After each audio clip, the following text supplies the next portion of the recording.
NS Prakasarao గారు కథకులు, వ్యాస రచయిత. Chemical ఇంజినీరింగ్‌లో పీహెచ్‌డీ చేశారు. ఎన్ఎస్ కథలు వీరి కథా సంపుటి. ఈ పుస్తకం చాలా ఆదరణకు నోచుకుంది. విశాఖ రచయితల సంఘంలో క్రియాశీల సభ్యులుగా ఈయన సేవలందించారు. వీరు అతి చిన్న వయసులో అకాల మరణం చెందడం తెలుగు సాహిత్యానికి లోటని చెప్పవచ్చు. కథను మీకు అందించడానికి అనుమతినిచ్చిన శ్రీమతి నళిని గారికి కృతజ్ఞతలు. ఇంకా తెల్లవారలేదు. శీతాకాలం మంచు బాగా కురుస్తోంది. సముద్రపొడ్డునే ఉన్న ఆ పొడుగు రోడ్డు నిర్మానుష్యంగా ఉందనే చెప్పాలి. ఒకవేళ ఎవరైనా ఉన్నారేమో! ఆ మంచు తెరల్లోంచి మాత్రం ఎవరూ కనబడడం లేదు. చలికి జడిసేగాబోలు పక్షులు గూడా ఇంకా గూళ్ళు వదిలి రావడం లేదు. సముద్రపు హోరుని గూడా ఆ మంచు మింగేసినట్టుంది. ఆ పక్కని సముద్రమే లేనట్టుంది. స్టీమర్లలో దీపాలు కాబోలు ఏవో ఆకాశ దీపాల్లాగా మసకగా కనబడుతున్నాయి. రోడ్డుకి రెండో వైపు ఇళ్ళున్నాయి. కానీ పొగమంచుతో కప్పడిపోయాయి. తెల్లారగట్లే చదువుకునే కుర్రాళ్ళ గదుల్లో దీపాలు కాబోలు అక్కడక్కడ కనబడినట్టు కనబడుతున్నాయి. మంచుని చీల్చుకుంటూ ఎవరో ఇద్దరు మనుషులొస్తున్నారు. వాళ్ళ ముఖాలు స్పష్టంగా కనబడకపోయినా వాళ్ళలో ఒకరు లావుగాను, మరొకరు అంత లావుగా లేనట్టు కనబడుతున్నారు. అంత లావుగానే ఆయన చేతిలో వాకింగ్ స్టిక్ ఉంది. దాన్ని మహా జోరుగా ఊపుతూ నడుస్తున్నాడతను. లావుగా ఉన్నాయన నోట్లో పైపొకటుంది. నోట్లో ఉంచుకునే ఏదో మాట్లాడుతున్నాడతను. ఇద్దరూ నెమ్మదిగానే నడుస్తున్నా, లావుపాటాయన కొంచెం ఈడుస్తూ నడుస్తున్నట్టు, రెండో ఆయన ట్రిమ్‌గా నడవడానికి ప్రయత్నిస్తున్నట్టు ఉంది. వాళ్ళిద్దరూ తలలకి మఫ్లర్‌లు జుట్టుకున్నారు. చలికోట్లేసుకున్నారు. కాళ్ళకి బూట్లు తొడుక్కున్నారు. వాళ్ళిద్దరిలోనూ పైప్ పట్టుకున్నాయన యూనివర్సిటీలో అదేదో శాస్త్రంలో అసిస్టెంట్ ప్రొఫెసరు. వాకింగ్ స్టిక్ పట్టుకున్నాయన అదే యూనివర్సిటీలో మరేదో శాస్త్రంలో ప్రొఫెసరు. "మేస్టారు" అన్నాడు అసిస్టెంట్ ప్రొఫెసరు. "రష్యాలో గూడా చలి విపరీతంగా ఉంటుంది గానండి. అదంతా అదో రకం బ్యూటీ సార్. నేను అక్కడ గూడా అప్పుడప్పుడు మార్నింగ్ వాక్‌కి వెళ్ళేవాడినిలెండి. కోట్ జేబులో చిన్న వోడ్కా బాటిల్ పడేసుకొని" అంటూ పైప్ చేత్తో పట్టుకొని బడబడ నవ్వాడతను. ప్రొఫెసర్ ఏం మాట్లాడలేదు. ఆయన రష్యా వెళ్ళలేదు గానీ అమెరికా వెళ్ళాడు. అతను చిన్నప్పటి నుంచి జబ్బు మనిషి. అమెరికాలో ఉన్నన్నాళ్ళు హాస్పిటల్‌లోనే ఉన్నాడు. మంచు తెరలు, మార్నింగ్ వాకులు అతనెరుగడు. తన అనారోగ్యం గురించి అతనెప్పుడూ చికాకు పడుతూనే ఉంటాడు. అందుకే ఏం మాటాడలేదు. ఆయన మౌనాన్ని అర్థం చేసుకున్నట్టున్నాడు. టాపిక్ మార్చాడు అసిస్టెంట్ ప్రొఫెసరు. అసిస్టెంట్ ప్రొఫెసర్ పేరు ఎం. మారుతీరావు. ఎంఎం అంటారు. స్టూడెంట్ సర్కిల్స్‌లో మొద్దు మాస్టారని, ఏమేమి రావని ముద్దు పేర్లున్నాయి అతనికి. హెల్త్‌కి యోగాసనాలు మంచివి మేస్టారు. ఈ వయసులో యోగాసనాలు ఏం చేస్తానులెండి గానీ, మార్నింగ్ వాక్ పర్వాలేదు. మీకెందుకు? ఇలాగా 4 రోజులు మీరు నాతో రండి. ఐదో రోజు మీరే వచ్చి నన్ను పిలుస్తారు. అన్నాడు మళ్ళీ దడదడ నవ్వుతూ. ప్రొఫెసర్ క్లుప్తంగా హ్మ్. అని ఊరుకున్నాడు. ఆయన పేరు professor J. Govardhana Giridhari. Professor JG Dhar అంటారు. జబ్బుగురుడు ఆయన రహస్యనామం. కొంతసేపు ఏమీ మాట్లాడకుండానే నడవసాగారు వాళ్ళిద్దరూ. ఈ ఇద్దరి మధ్య చాలా కాలం నుంచి మంచి స్నేహం ఉంది. వాళ్ళ స్నేహానికి ఒక కారణం ఇదే ముఖ్యమైన కారణమని కొందరంటారనుకోండి. వాళ్ళిద్దరిది ఒకటే కులం అవడం. అది గాకుండా మరో విషయంలో గూడా ఇద్దరిది ఒకే కులం. ఉన్నత విద్య కోసం యూనివర్సిటీ ఖర్చు మీద విదేశాలకు వెళ్ళి ఉన్న విద్యతోనే తిరిగొచ్చారిద్దరూ. చదువుకునే రోజుల్లో అంటే విద్యార్థి దశలో తన శాస్త్రాన్ని మారుతీరావు ఎన్నడూ సరిగా చదువుకోలేదు. ట్యూటర్ అయ్యాక చదవలేదు. లెక్చర్ అయ్యాక అంతకన్నా లేదు. ప్రొఫెసర్ అయ్యాక అసలు లేదు. అతను కొద్ది రోజుల్లోనే ప్రొఫెసర్ అయ్యే అవకాశం ఉంది. అవ్వగలనన్న నమ్మకం గూడా అతనికుండేది నిన్న మొన్నటిదాకా. ఎంచేతంటే అతని కులం వాడొకాయన రాష్ట్ర మంత్రివర్గంలో స్టేట్ మంత్రిగా ఉంటున్నాడు. అతను కనీసం క్యాబినెట్ మంత్రి అయినా కాలేనందుకు అసిస్టెంట్ ప్రొఫెసరు మహా చిందులు తొక్కేవాడు. అయితే ఈ మధ్య అతనికి ఒక కొత్త సమస్య ఒకటి తగులుకుంది. ఆ సమస్య కంటిలో నలుసు కన్నా, కాల్లో ముల్లు కన్నా ఎక్కువగా అతన్ని బాధిస్తోంది. ఈ అసిస్టెంట్ ప్రొఫెసర్‌కి ఏమీ రాదని, ఇంగ్లీష్‌లో గూడా సరిగ్గా మాట్లాడలేడని, ఇతని గురించి ఆకాశరామన్ ఉత్తరాలు పై అధికారులకు అందాయి. మారుతీరావు ఇంగ్లీష్ గురించి విద్యార్థి లోకంలో బోలెడు జోక్స్ ప్రచారంలో ఉన్నాయి. దానికి తోడు ఆ స్టేట్ మంత్రి ఏవో పంతాలకు బోయి, ఉన్న పదవికి కాస్త రాజీనామా ఇచ్చేస్తానంటున్నాడని వార్తొచ్చింది. వీటన్నిటిని మించి మరో పెద్ద డేంజరస్ విషయంలో ఇరుక్కున్నాడతను.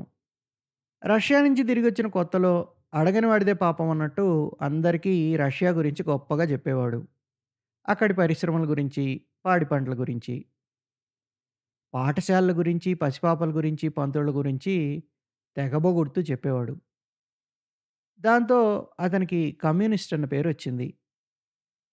ఇంత ఆస్తున్నా తను కమ్యూనిస్ట్ అని పిలువబడుతున్నందుకు అతను చాలా గర్వించాడు. అయితే కొన్నాళ్ళకే అతనికి ఒక నగ్న సత్యం తెలిసొచ్చింది. సభ్య సమాజంలో కమ్యూనిస్ట్ అనిపించుకోవడం ఇంటికి, వంటికి మంచిది కాదని అర్థమైంది. అర్థమైన తర్వాత ప్లేట్ మార్చి, నుదుట తిలకం దిద్ది, ఇంట్లో గోడలనున్న రష్యా దేశపు ప్రకృతి దృశ్యాల చిత్రపటాలు గూడా తీసి పారేసి, ఎంతగా మంచి బాలుడుగా చలామణి అవుదామని ప్రయత్నం చేసినా, చేసిన పాపం ఏడేడు జన్మల దాకా వెంటాడినట్టు అతనికి కమ్యూనిస్ట్ అన్న పేరు మాత్రం పోలేదు. రాబోయే ప్రొఫెసర్ పదవికి గూడా ఇది అడ్డు తగులుతుందేమోనని భయంగా ఉందతనికి.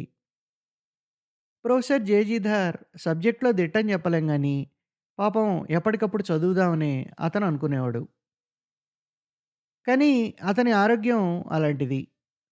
పుస్తకం పట్టుకుంటే చాలు పక్కలో నొప్పొచ్చేది. సబ్జెక్ట్ గురించి ఆలోచిస్తే చాలు ఆయాసం వచ్చేది. తనకన్నా ఆలస్యంగా జాయిన్ అయిన వాళ్ళు, ఆ మాటకొస్తే తన స్టూడెంట్సు, ఇక్కడ చదువులు పూర్తి చేసుకొని, విదేశాలకు వెళ్ళి, పెద్ద పెద్ద డిగ్రీలు మోసుకొచ్చి, డిపార్ట్‌మెంట్‌లో తిష్ట వేసుకు కూర్చున్నారు. కొంచెం సెన్సిటివ్ ఫెలో అనొచ్చా ప్రొఫెసర్‌లని? కొంచెం సెన్సిటివ్ గాబట్టి అతనికి అవమానకరంగా ఉంది. నిన్నగాక మొన్న చేరిన కుర్ర సర్కంతా మంచి పాపులారిటీ కొట్టేస్తున్నారు. మీటింగ్సు, సెమినార్సు, పేపర్సు ఓహ్! ఎక్కడ చూసినా వాళ్ళే. తనా అవన్నీ చూడలేడు. చూస్తూ ఊరుకోలేడు. వీటన్నిటికి తోడు ఆరోగ్య కారణాల వల్ల అతన్ని వేగంగా రిటైర్ చేసేస్తారని అధికార వర్గాల్లో పుకారొకటి బయలుదేరింది. ఎలాగో ఒకలాగా హెల్త్ ఇంప్రూవ్ చేసుకోవాలనుంది అతనికి. లేహ్యాలు తిన్నాడు.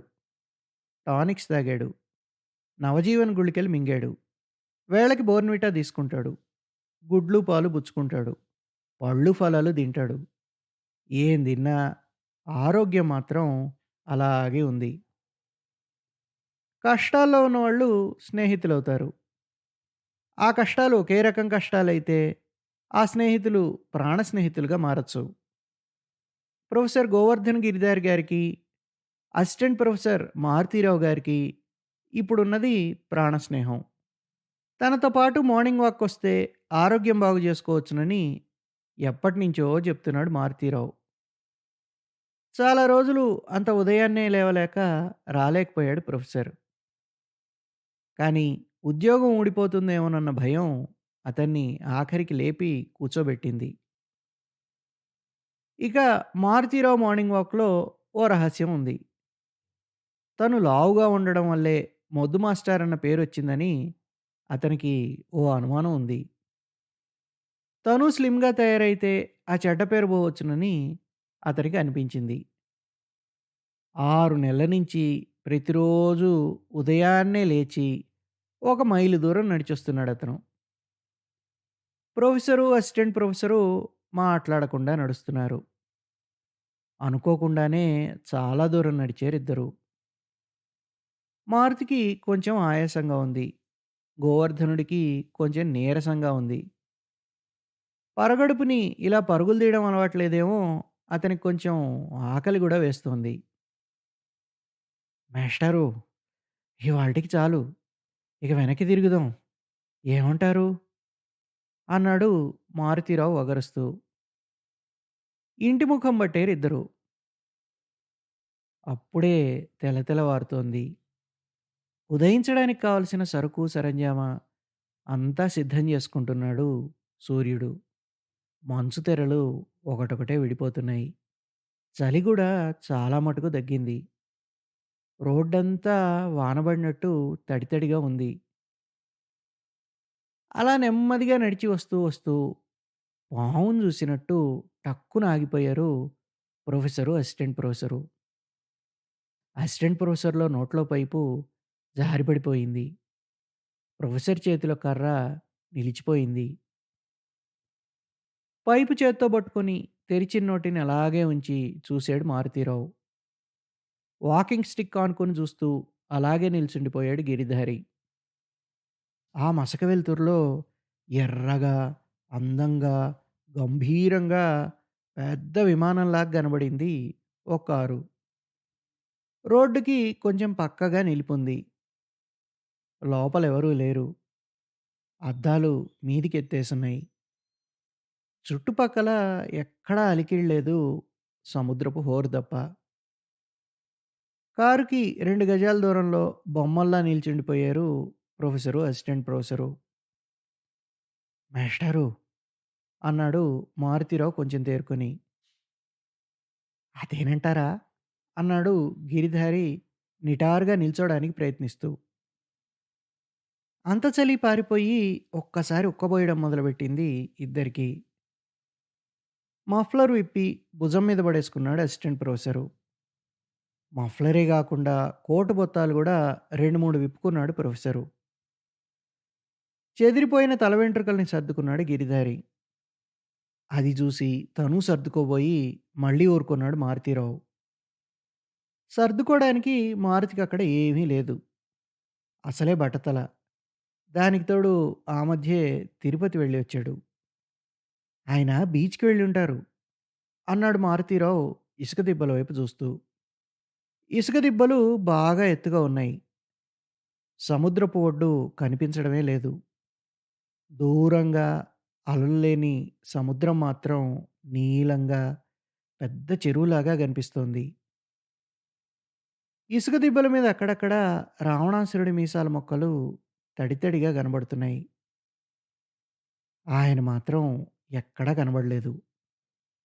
ఆ ఆయన యూనివర్సిటీ వైస్ ఛాన్సలర్ గారు. ఆ కారు ఆయనది. ఆయన ఆ యూనివర్సిటీకి కొత్తగా వచ్చాడు. వచ్చి ఇంకా వారం రోజులైనా కాలేదు. అంతకుముందున్న వైస్ ఛాన్సలర్ గారి హయాంలో యూనివర్సిటీ అంతా అల్లకల్లోలంగా తయారైంది. ఆ వీసీని పదవి నుంచి దింపడానికి విద్యార్థులు సమ్మె చేశారు. అందుకు కొందరు అధ్యాపకులు కూడా వెనకుండి నాటకం ఆడించారు. ఆయన పరిపాలనలో కొన్ని కులాల ఉపాధ్యాయులు, విద్యార్థులు, ఇంజినీర్లు, డాక్టర్లు కొందరు, కొందరు కాంట్రాక్టర్లు బాగుపడ్డారు. బాగా డబ్బు చేసుకున్నారు. కొందరు ప్రమోషన్‌లు సంపాదిస్తే, కొందరు పరీక్షలు పాస్ అయ్యారు. కొందరు ఉద్యోగాలు సంపాదిస్తే, ఇంకొందరు విదేశాలకు అవకాశాలు సంపాదించుకున్నారు. కొన్ని కులాల వాళ్ళు మాత్రం తినడం గట్టి దెబ్బే తిన్నారు. అసమ్మతి వర్గం బయలుదేరింది. అలజడి చెలరేగింది. వెంటనే ప్రభుత్వం వారు ఆయన్ని మరో పెద్ద పదవికి పంపించేశారు. కొత్త వీసీ గారిని గోవర్ధనుడు, మారుతి ఇంకా చూడలేదు. చూడ్డానికి వెళదామని అనుకున్నారు గానీ, ఇంతవరకు చూడడం జరగలేదు. వీసీ గారిని చూడకపోయినా ఆయన గురించి కొన్ని భోగట్టాలు మాత్రం చాలా రోజుల నుంచి తెలుస్తూనే ఉన్నాయి. వీసీ గారిది ఏ కులం? అది ఖచ్చితంగా తెలుసు. ఆయనకి స్వకులాభిమానం ఉందా? ఉండే ఉంటుంది. పరకుల ద్వేషం ఉందా? సరిగా తెలీదు. పోనీ ఏదైనా ప్రత్యేక కులం పట్ల ప్రత్యేక ద్వేషం ఉందా? అది సరిగా తెలీదు. ఇవి అతి ముఖ్యమైన వివరాలు. ఇవి గాక కొన్ని చిన్న వివరాలు. అంటే ఆయన ఒక రిటైర్డ్ ఐఏఎస్ ఆఫీసర్ అని, అమెరికా, రష్యా, పశ్చిమ జర్మనీ లాంటి దేశాలు తిరిగి, అక్కడి విద్యా విధానాన్ని గురించి స్టడీ చేశాడని, ఆయనకి విమానం లాంటి ఎర్రటి అమెరికన్ కారు ఉందని, ఇవందరికీ తెలుసు. ఇసుక దిబ్బల వైపు చూస్తున్న ప్రొఫెసరు, అసిస్టెంట్ ప్రొఫెసరు ఒక్కసారి తలలు తిప్పారు. ఒకరి ముఖంలోకి ఒకరు చూసుకున్నారు. ప్రొఫెసర్ తెల్లటి ముఖం ఇంకా తెల్లగా పాలిపోయింది. అసిస్టెంట్ ప్రొఫెసరు నల్లటి ముఖం అటు ఎర్రగా గాలేక, ఇటు నల్లగా ఉండలేక మధ్య రకంగా ఉండిపోయి, కొంచెం అసహ్యంగా తయారైంది. మారుతీరావు వెంటనే ముఖం తిప్పేసుకున్నాడు. ఇంకా ఉక్కబోస్తున్నట్టే కోటు బొత్తాలు మళ్ళీ పెట్టుకున్నాడు గిరిధారి. వాచీ చూసుకుంటూ, "మాస్టారు, మీకు ఆలస్యం అవుతున్నట్టుంది. వెళ్ళిపోతారా?" అన్నాడు మారుతీరావు. ప్రొఫెసర్ గూడా వాచీ చూసుకున్నాడు. "మీకు ఇదంతా కొత్త కదా! ఆకలి వేయడం లేదు?" గిరిధారికి ఆకలి వేస్తున్న మాట నిజమే గాని, మారుతీరావు ఎందుకు అంత ఆప్యాయంగా అడుగుతున్నాడో తెలుసుకునేసరికి, అతనికి చిన్న కోపంతో పాటు కొంచెం ఉడుకుమొత్తనం గూడా వచ్చింది. ఒక్కసారి అలర్ట్ అయిపోయి, "అబ్బెబ్బే! పర్వాలేదు" అన్నాడు పొడిగా. అని ఒక్క క్షణం ఆగి, ఉన్నట్టుండి, "వీసీ గారు గూడా రోజూ ఇటే వస్తున్నారా?" అన్నాడు ప్రొఫెసరు. అన్నాడు గానీ, వెంటనే నాలుక గరుచుకున్నాడు. మారుతిలో తను ఇదివరకెన్నడూ చూడని కొత్త మారుతి ఇప్పుడు కనబడుతున్నాడతనికి. వీసీ గారు ఇటొస్తున్నారని ముందే దెలిసుంటే, నన్నీదారంట ఎందుకు తీసుకొస్తాడు వీడు? అనుకున్నాడు. ప్రొఫెసర్ ఆ ప్రశ్న వేసిన సమయానికి అసిస్టెంట్ ప్రొఫెసర్ గూడా సరిగ్గా అదే ఆలోచిస్తున్నాడు. వీసీ గారు రోజూ ఈ దారంటే వస్తున్నారా? అలా అనుకోగానే అతనికి చాలా చిరాకు గలిగింది. మారుతిరావు కొన్నాళ్ల పాటు ఈ రోడ్డంట వచ్చేవాడు. కొన్ని రోజుల నుంచి ఫర్ ఎ చేంజ్ మరో దారంట నడవసాగాడు. ఇవాళ ప్రొఫెసర్ గారిని తీసుకొస్తున్నందుకు మళ్ళీ తను ఈ పాత దారికి వచ్చాడు.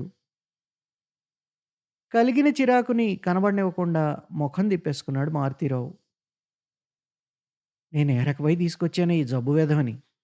ఇప్పుడు ఎలా వదిలించుకోవడం? అనుకున్నాడతను. దిబ్బ మారుతి కన్నా తను సన్నగా ఉన్నాడు గనక పరిగెత్తుకెళ్ళి వీసీ గారిని కలిస్తే అనిపించింది ప్రొఫెసర్‌కి. కానీ ఆయన స్నానం చేస్తుంటే చూడ్డం బావుంటుందా? ఒకవేళ భార్య సమేతంగా వచ్చాడేమో! కాదు కాదు. వచ్చారేమో! ఆ ఇసుక దిబ్బల మీద తను పరిగెత్తడం ఊహించుకోగానే కాళ్ళల్లో సత్తువంతా పోయినట్టయి నీరసంగా ఫీలయ్యాడతను. వీసీ గారొచ్చేసరికి కారు దగ్గర నించునుంటే ఆయనేమనుకుంటాడు? కాదు కాదు. ఏమనుకుంటారు? ఆయన ఫేవర్ కోసం దేవుడిచ్చినట్టుండదా? అయితే ఏం జెయ్యాలి? క్యాజువల్‌గా వస్తూ ఉంటే ఆయన కనబడినట్టుండాలి. కొంత దూరం మళ్ళీ వెనక్కి నడిచి నెమ్మదిగా ఇటొస్తే, ఈ లోపల ఆయనొచ్చి కారులో తుర్రుమంటే, ఇంతకీ తనని చూడగానే తన ముఖం మీద ఫలానా అసిస్టెంట్ ప్రొఫెసర్ అనేం లేదు గదా! తనే పరిచయం జేసుకోవాలి. ఈ ప్రొఫెసర్ గాడు ఎక్కువ అటెన్షన్ కొట్టేస్తాడు. తప్పదు. ఎంతైనా ప్రొఫెసర్ ప్రొఫెసరే. అసిస్టెంట్ అసిస్టెంటే. ఇక చస్తే వీడిని నాతో తీసుకురాకూడదు. ఇక ముందు సంగతి సరే. ఇప్పుడెలాగా? తన సబ్జెక్ట్ గురించి ఆలోచించి ఎన్నడూ బుర్రపాడు చేసుకోలేదు మారుతీరావు. నిజంగా ఆలోచించే ఉంటే ఈ పాటికి ఏ నోబెల్ ప్రైజో కొట్టేవాడేమో! ఎవరు చెప్పగలరు? కానీ ఇలాంటి విషయాల్లో అతని బుద్ధి అమోఘం. సీమ మిరపకాయలా చురుగ్గా పనిచేస్తుంది. వీసీ గారు రాంగానే ఏం మాట్లాడాలో ఆలోచిస్తున్నాడు ప్రొఫెసరు. అన్నిటికన్నా ముందు తను చాలా రోజుల నుంచి మార్నింగ్ వాక్‌కొస్తున్నట్టు జెప్పేయాలి. ఆ వెధవ జెప్పే లోపన. ఉదయాన్నే ఇంత హుషారుగా తిరుగుతున్నాడంటే, తన ఆరోగ్యానికి ఏం లోపం లేదనే అర్థం. ఇంకా కావాలంటే చిన్న చిన్న ఆటలు గూడా ఆడతానని జెప్పొచ్చు. ఎవడు జూడొచ్చాడు? నిటారుగా నిలబడి మంచి కండిషన్‌లో ఉన్నవాడిలా కనబడాలి. ఇంగ్లీష్‌లో టపటపా మాట్లాడితే సరి. దెబ్బతో వీడి నోరు గట్టడిపోతుంది. ఆయన చేతిలో వాకింగ్ స్టిక్ ఉంటే సరే సరి. లేకపోతే ఇది హంబుల్‌గా ప్రెజెంట్ జేయొచ్చు. ఫ్యాషన్ కోసం తను ఈ స్టిక్ పట్టుకున్నాడు గానీ, అవసరం వల్ల గాదని ఆయనకు తెలిసేలా చెప్పాలి. ఒకవేళ ఆయన అమెరికా గురించి మాట్లాడితే, తనకి అమెరికాలో ఆస్పత్రి జీవితం తప్ప మరోటి తెలీదే. అయితే మాత్రం పుస్తకాల్లో చదివిన సంగతులు లేవా? అవే చూసినట్టు చెప్పేయొచ్చు. పర్వాలేదు. ఆ మాత్రం చెప్పగలడు తను. తను మంచి హెల్త్‌తో ఉన్నాడన్న ఇంప్రెషన్ ఆయనకిస్తే, ఈ 3 ఏళ్ల సర్వీసు అయిపోగానే తనని ఎమరిటస్ ప్రొఫెసర్‌గా గూడా వేయొచ్చు. 10 నిమిషాలు పాఠం చెప్తే సాధారణంగా పావుగంట రెస్ట్ తీసుకుంటారు ప్రొఫెసర్ గారు. కానీ ఇవాళ 2 గంటలు వీసీతో మాట్లాడడానికి సిద్ధంగా ఉన్నారాయన. అసిస్టెంట్ ప్రొఫెసర్ మారుతీరావు గారు జనరల్‌గా క్లాసులకు వెళ్లరు. వెళ్ళినా పాఠం మాత్రం చెప్పరు. చెప్పినా ఏదో గొణుక్కుంటూ ఉంటారు. క్లాస్ ప్రిపరేషన్ కోసం ఆయన టైం వేస్ట్ చేయడం ఎవ్వరూ చూడలేదు ఇంతవరకు. ఆయన ఇంగ్లీష్‌లో మాట్లాడతారా? తెలుగులోనా? చిన్న చిన్న మాటలైతే పర్వాలేదు. తను తెలుగు, ఇంగ్లీషు కలిసిన భాషల్లో దడదడలాడించగలడు. కొంతసేపు చూసి తెలుగులోకి దించితే సరి. అది పెద్ద పర్వాలేదు. కానీ రష్యా వెళ్ళొచ్చాడు గదా! ఆ దేశం గురించి ఆయన అభిప్రాయాలేమిటో ముందే తెలిస్తే బావుండును. ఐసీఎస్ ఆఫీసర్ గదా! ప్రభుత్వానికున్న అభిప్రాయాలే ఆయనవి అయితే అసలింక బెంగే లేదు. ఏమైనా జాగ్రత్త మీద ఉండాలి. ఆయన ప్రైవేట్ భావాలు తెలియందే నోరు జారకూడదు. ఆయన గూడా నాలాంటి కమ్యూనిస్ట్ అభిమాని అయితే ఛాన్స్ కొట్టాడన్నమాటే. ఆయన నేను రష్యా గురించి చెప్పుకుంటూ ఉంటే, ఈ జబ్బుగాడు నోరు వెళ్ళబెట్టుకొని వినవలసిందే. మార్నింగ్ వాక్ మంచితనం గురించి ఆయనకి చెప్పాలి. వీడి జబ్బు మనిషి అని తెలిస్తేలా చేస్తే సరి. రోగం కుదురుతుంది. కైమని వినిపించింది హారను. ఉలిక్కి పడ్డారిద్దరూ. వేగంగా దూసుకుపోయింది ఒక కారు. గుండె ఆగిపోతుందేమోనని భయం వేసింది గిరిధారికి. మారుతీరావు గూడా బాగా జడుసుకున్నాడేమో, గుండెలు దడదడలాడసాగాయి. ఇద్దరూ ఒక్కసారే ఒకరి ముఖం ఒకరు చూసుకున్నారు. వీడిక్కడి నుంచి కదలడు అన్న సంగతి ఇద్దరికీ స్పష్టంగా అర్థమైంది. ఎండ కొద్ది కొద్దిగా ఎక్కుతోంది. ఇసుక దిబ్బలు నిశ్చలంగా కూర్చునున్నాయి. దూరంగా సముద్రంలో ఎక్కడి నుంచి వచ్చాయో ఒక్కసారి కనిపించాయి వందలాది పడవలు. మబ్బుల్లేని నీలాకాశం, అలల్లేని నీలి సముద్రం రెండూ కలిసిపోయి దిక్చక్రం స్పష్టంగా కనబడడం లేదు. తెల్లటి నీటి కొంగలు బారులుదీరి ఎగురుతూ పోతున్నాయి. సూర్యుడి ఎరుపు కొంచెం కొంచెం తగ్గుతోంది.